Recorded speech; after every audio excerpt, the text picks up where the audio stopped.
Well, it's a huge week for New Zealand here ahead of the second Test match against Australia at Hagley Oval in Christchurch.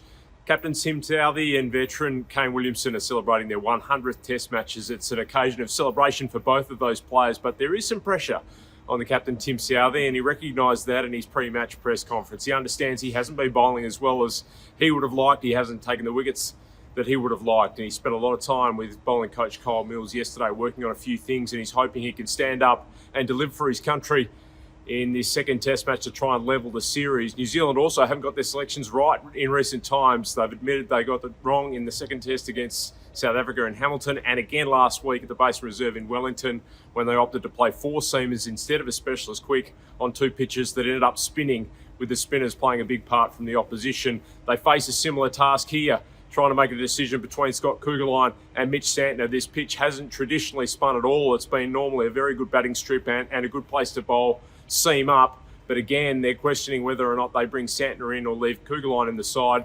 Ben Sears is going to make his debut, replacing William O'Rourke, and his pace will be something to look out for this week.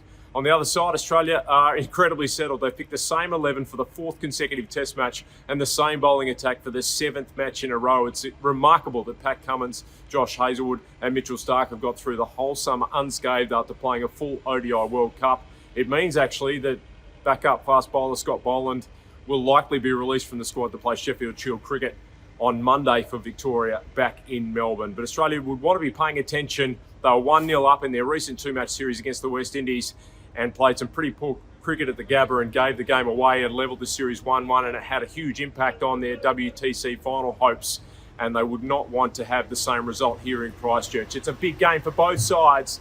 Tomorrow looms as a great day for New Zealand cricketers.